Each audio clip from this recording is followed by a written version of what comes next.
waaw mbokk yi ñu ngi fi arène nationale ñu jàkkaarloog champion bu mag Ton Siteu ci journée Fallou Ndiaye production Ton Siteu bëre fi bëre bu rëy ndaanaan bi champion bi Tons maa ngi lay nuyu. père maa leen di fay. maa ngi lay ziare bu baax. waaw maa ngi delloo ziare bu baax. ñu gis nga bëre bu rëy. waaw bilaay. nga nekk ndaanaan. rek sëñ Fall. mais looy wax.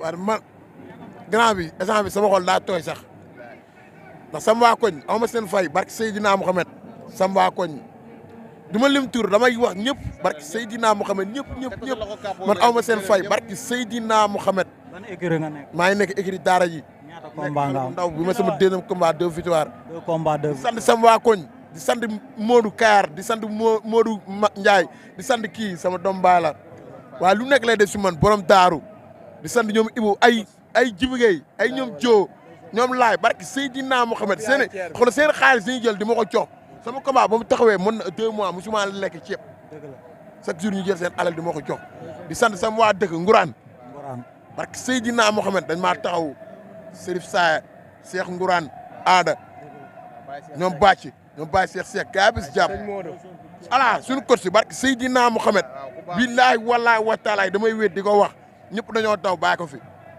foo jógee Géejawaay laa jógee. marché bu bees marché bu bees. damay ñaan yàlla may dund di dund ba li muy dund ma teggil ko ak keneen ak keneen ak keneen.